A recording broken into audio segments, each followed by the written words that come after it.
This video is sponsored by Thanks.com. Print-in-place 3D prints are fascinating, and this gyroscopic keychain is a great beginner project. The body is created using only two commands. We'll set up user parameters to drive thickness and clearance, followed by sketching the side profile. We'll use Revolve to create the 3D bodies. Along the way, we'll discuss print-in-place considerations. Activate change parameters from the Modify drop-down menu. We can then select the plus symbol to add new user parameters. We'll type out ring thickness for the name, followed by 3 mm for the thickness. Keep in mind, we can change this parameter value at any time. We'll reuse this parameter to set the thickness throughout the design. Let's also make a second parameter named ring clearance. We'll discuss clearance later in this video. For now, we'll set this to 0.4 mm. Because we're going to sketch the side profile, we can create a new sketch on the XZ origin plane. I like to right-click on the asset in the browser, followed by Create Sketch. We'll start by sketching a line from the origin point running vertically. I set mine to 12 mm, but you can define the desired thickness for your print. Just note that it needs to be at least 5 or 6 mm thick. This will ensure there's enough surface area for the inner rings to spin. We can also turn this into a construction line as it's only for reference. With each part lying flat, the curvature of this gyroscopic design allows the model to print in place. By including a clearance between each part, the inner objects will revolve inside each larger ring. We'll need to sketch out the largest diameter using the 3-point arc command. Place the 3 points of the arc without adding dimensions.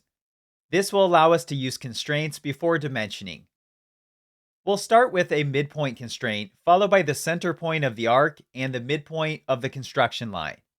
This will constrain the arc so it's always centered, which is critical so we can change user parameters.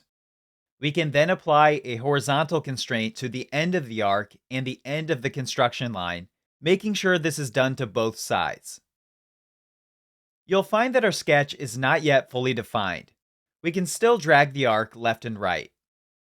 We'll need to apply a sketch dimension to define the radius of the arc. This will also define the final width. Keep in mind that we're revolving the shape, so this radius will represent half of the overall width.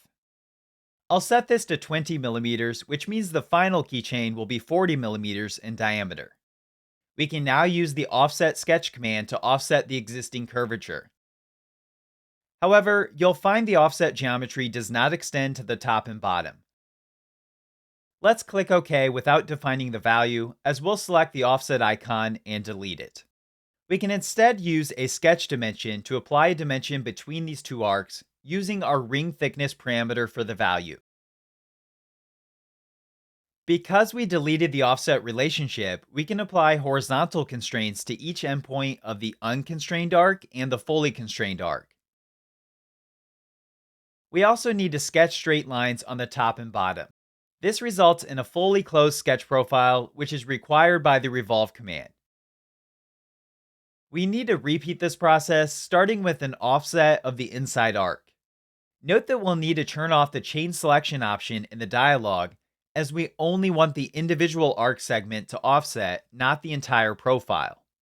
Once again, we'll delete the offset relationship, so we'll simply drag the arc to the correct side and click OK.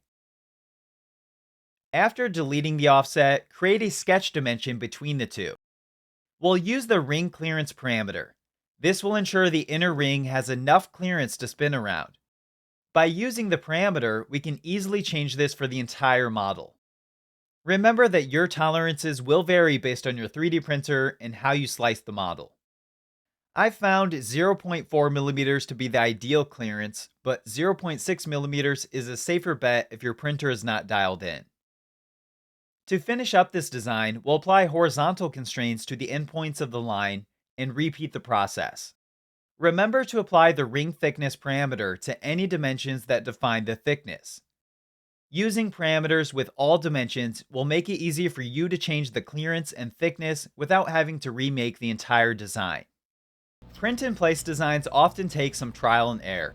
Using parameters will simplify the process as you fine-tune clearances and other measurements. For the inner ring, consider using a straight line instead of an offset arc. This will simplify the print and avoid the large overhang in the center. Once the red lock icon is present in the browser, we're all done fully defining the sketch. Remember, fully defining the sketch will ensure parameters can drive the model without anything breaking. We can now activate the Revolve command from the Solid tab. Select all of the sketch profiles, followed by the vertical construction line as the Revolve axis. With the core body complete, we can now test the user parameters.